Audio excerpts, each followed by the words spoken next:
Komenti i fjalëve të urta.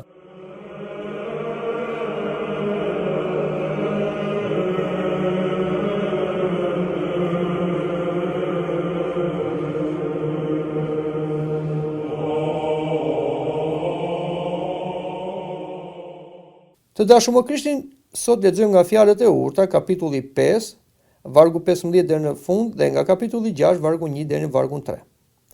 Pi ujin e strenësate dhe ujin e rrjedhshëm të pusit tënd. Në një gjuhë të figurshme, Solomoni e këshillon birin e tij, plotësoj tërë kënaqësinë e tij seksuale me bashorten e vet në një dashurie të pastër martesore. Pra mund të themi se vetëm në martesë dhe në martesë të bekuar në kish, çifti bashkohet dhe bëhet një mish. Dhe aty në këtë bashkim ai gëzon edhe tërheqjen seksuale. Dhe ashtu siç na thot edhe apostulli Shën Pavli në letrën drejtuar hebrejve, martesa të nderohet nga të gjithë dhe shtrati martesor i papërlyer, sepse Perëndia do gjykojë kurvarët dhe kurorshkesit. Pra, vendi ku çifti, pra burri dhe gruaja mund të kryejnë marrëdhënie seksuale është vetëm martesa. Jashtë martesës, çdo lidhje seksuale është mëkat me pasoja të rrezikshme. Dhe këtë na e thot vargu 16. A duhet burimet e tua të derdhen jashtë si rreke ujë në rrugë? Pra, ky është një përshkrim piktoresk i shpërdorimit të fuqive riprodhuese që duhen për të shkuar me një prostitut ose thjesht për kënaqësi trupore. Duhet dim se tërheqja seksuale është një dhuratë nga Perëndia dhe Perëndia e ka dhënë atë me një qëllim tek personat, që ata të bashkohen, të bëjnë një mish dhe nga ky bashkim të dalin fëmijë, të cilët janë dhuratë e Perëndisë, jo vetëm të çiftit, por janë edhe fëmijë të Zotit.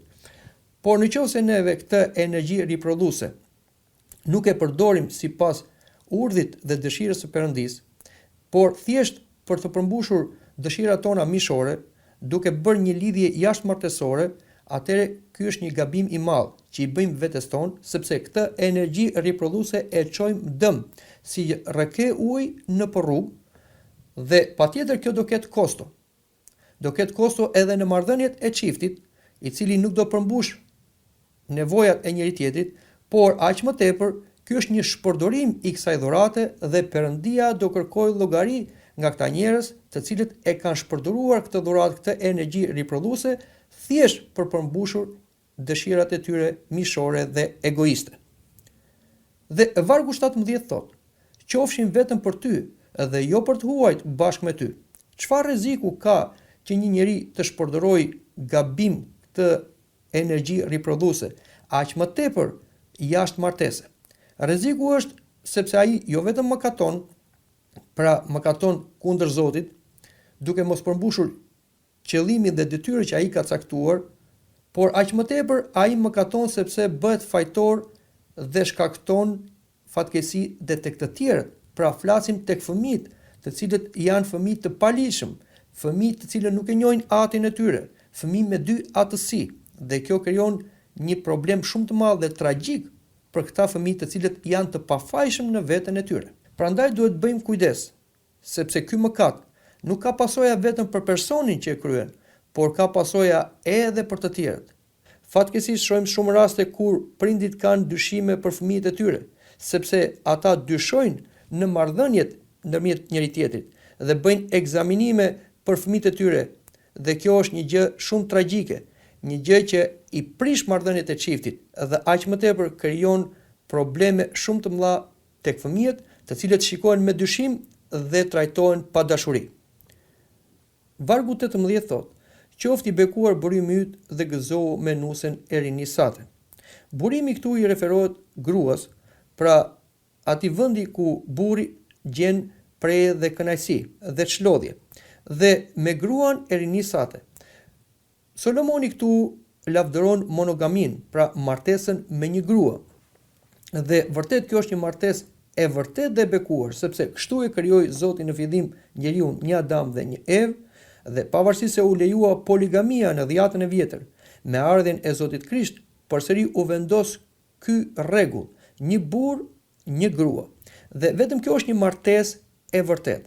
Dhe personi, burri, duhet të qëndrojë besnik gruas së rinisë së tij. Pra është mirë që njeriu të martohet që në moshë të re, në atë moshë ku ka një vrull rinor dhe një energji të fortë për riprodhim, dhe nuk du ta lojë veten mbasi të jetë i konsumuar dhe pastaj të krijojë një lidhje martësore, sepse nëse ai do të jetë i konsumuar, siç lexuam edhe më lart, pra energjitë e tij të derdhen rrugëve si ujë, atëherë ai nuk do të jetë i aftë për të bërë një martesë të rregullt dhe kështu do ketë probleme edhe brenda martesës së tij. Dhe vargu 19 thotë: "Drenushe dashur dhe gazel hirplot, sisët e saj le të kënaqen kur do erë, dhe qofsh vazhdimisht i dhënë pas dashurisë që ke për të." Pra, këtu Solomoni flet për një marrëdhënie intime që ka burri me gruan, dhe në sytë e burrit gruaja do të jetë e bukur, e dashur, dhe ai nuk do të shikojë grua tjetër.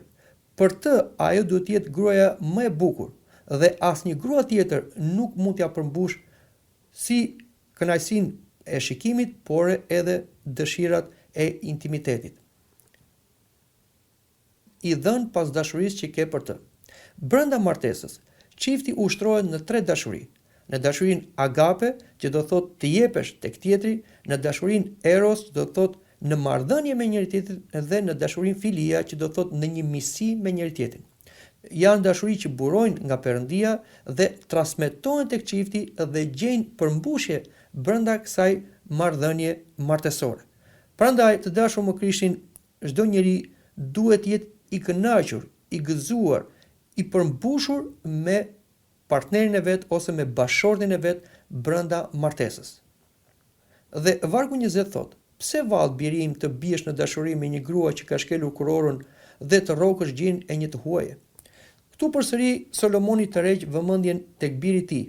Pra, ai duhet të ketë kujdes të mos bjerë dashuri me një grua që ka shkelur kurorën.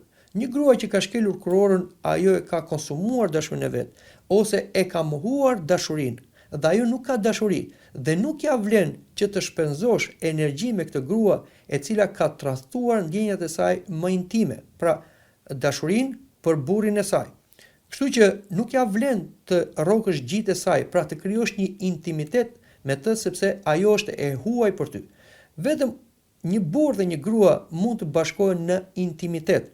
Dhe kjo, si thash, sipas bekimit të Perëndis. Dhe çdo bashkim tjetër është një bashkim i huaj. Dhe aq më tepër kur një çift është i bekuar në kish dhe ai është i bashkuar me Krishtin dhe me njëri tjetrin, është një mëkat shumë i rëndë që një person i tillë, një besimtar që është i bashkuar me Krishtin, të tradhtojë bashortin e tij ose bashortën e tij dhe ai të lidhet me një prostitut. Për këtë na tërheq vëmendje apostulli Shën Pavli në letrën drejtuar Korintasve. A nuk e dini ju se trupat tuaja janë gjymtyr të Krishtit? Të marr pra unë gjymtyrën e Krishtit dhe ti bëj gjymtyrë të një kurve? Mos qoftë ashtu. A nuk e dini ju se ai që bashkohet me një kurv bën një trup me të, sepse thuhet, do të jenë të dy, thotë Zoti, një mish i vet. Por ai që bashkohet me Zotin është një frym me të. Prandaj, të dashur me Krishtin duhet të bëjmë shumë kujdes, sepse djalli kërkon na e vjedh të bashkim me Zotin dhe bashkimin me njëri tjetrin. Dhe sa herë që një person bën një bashkim mëkatar, pra jashtë kurorës, ose një bashkim në prostitucion, ai është bashkuar me atë person. Dhe mund të themi është një bashkim që është bërë në mishin e vet. Dhe çdo gjë e ligë mëkatare e sëmurë që ndodhet në trupin e personit tjetër bashkohet me trupin tënd, me shpirtin tënd dhe bësh një. Prandaj çdo mëkat që bën njeriu është jashtë trupit, por ai që bën mëkatin në kurvërisë mëkaton në trupin e vet. Sepse rrugët e njeriut janë gjithë përpara syve të Zotit dhe ai vëzhgon të gjitha shtigjet e tij. Të dashur me Krishtin, shumë njerëz që mëkatojnë mendojnë se askush nuk i sheh. Ata mendojnë të fshihen nga sytë e bashortëve të tyre ose të afërmëve të tyre. Zgjedhin vende të fsheta, por duhet bëjmë kujdes, sepse në qiell është Perëndia, i cili shikon dhe dëgjon secilin për nesh. Askush për nesh nuk mund t'i fshihet syrit të pafjetur të Zotit. Ai shikon të gjithë njerëzit. Dhe duhet dim se në këtë jetë ne jemi si në një skenë të një amfiteatri, ku ne lozim jetën tonë dhe jemi të vëzhguar nga spektatorët. Dhe këta spektatorë mund të themi janë ëngjëjt, janë shenjtorët, janë demonët, por mbi të gjithë është Zoti që shef secilin prej nesh. Dhe thuhet, është një sy i pafjetur që shikon, është një vesh i pafjetur që dëgjon, është një dorë që gjithmonë shkruan. Ky është syri, është veshi, ky është dora e Zotit, i cili shkruan shpërblimin sipas veprave që ne kemi bërë. Dhe vargu 22 thotë, i pabesi zgjedh nga vetë pautësitë e tij dhe mbahet nga litarët e mëkatit të tij.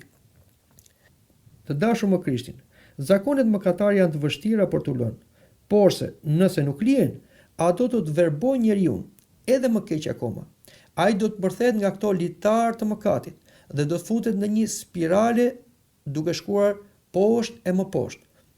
Dhe kështu ai do të zihet në vetë pabesinë e tij. Dhe vargu 23 thotë, ai ka për të vdekur, sepse nuk korrigjohet dhe do të zhduket për shkak të marrëzisë së tij. Dhe këtu Solomoni flet për vdekjen trupore që vjen për shkak të mëkatit. Mëkati e zvoglon kohën e jetës, sepse kur një njeri mëkaton është nën mallkim dhe i vuan jo vetëm shpirtërisht, por edhe truporisht, siç tham, tek trupi i tij shfaqen sëmundjet e mëkatit. Por flitet edhe për një tjetër vdekje, për vdekjen shpirtërore. Prandaj edhe në zbules lexojmë. Kurse për frikacakët, dhe të pabesët, dhe të neveritshmit, dhe vrasit, dhe kurvërusit, dhe magjistarët, dhe idhujtarët, dhe gjithë gënjeshtërët, pjesa e tyre do të jetë në liçenin që digjet me zjarr dhe squfur, që është vdekja e dytë. Prandaj ata njerëz që bëjnë mëkatin e kurvërisë e nuk pendohen, nuk rrëfehen, nuk korrigjohen, nuk tërhiqen nga ky mëkat, patjetër që kanë për vdekur. Si me një vdekje fizike të papritur, por mbi të gjitha me vdekjen shpirtërore që është vdekja e dytë. Dhe në kapitullin 6, në vargun e parë lexojmë: Biri im, nëse e bër garant për të afërmin tënd, në rast se ke dhënë dorën si garanci për një të huaj, je zënë nga fjalët e gojës sate. Të dashur më Krishtin, përsëri Solomoni tërheq vëmendje birit të tij dhe të gjithë neve. Duhet të jemi të kujdesshëm në marrëdhënie me të tjerët. Nuk mund dalim garant për asnjëri, as për të afërmin ton, sepse asnjëri nga ne nuk e njeh tjetrin në mënyrë të plotë dhe të vërtetë. Secili për nesh mban të fshetat e tij dhe ne mund të gabojmë kur dalim garant për njëri tjetrin. Le të marrim një shembull nga jeta e përditshme. Një miku ynë, një afërm i ynë, kërkon për shembull të blejë diçka, por për momentin ai nuk i ka parat. Kështu që përballë firmës, ai na merr neve si garant dhe neve firmosim për atë. Por ndodh që ai nuk i paguan këstet ose sasinë e parave, dhe kështu gjithë përgjegjësia bie mbi neve. Këtu nuk flasim vetëm për marrëdhënie si them tregtare, por dhe për marrëdhënie juridike, për marrëdhënie shpirtërore. Duhet të jemi të kujdesshëm dhe nuk duhet të dalim garant për asnjëri. Dhe vargu 3 thotë: Bëj këtë pra biri im, dhe shpengohu, sepse ke rënë në duart e të afërmit tënd. Shko hidhu në këmbët e tij dhe ngul këmbë të madhe te i afërmi yt. Pra, në tilla raste, kur ne kuptojmë se kemi gabuar, nuk duhet mbetemi thjesht në mirëbesimin e të afërmit. Por çfarë duhet bëjmë? Duhet çlirojmë veten tonë. Për shembull, duhet i themi personit i cili kërkoi firmën tonë si garanci që të bëjë një kontratë re dhe ta heqë firmën tonë, sepse ne jemi në një rrezik të madh dhe duke bërë një premtim të nxituar, kemi rënë në kurth dhe ky është një gabim i madh.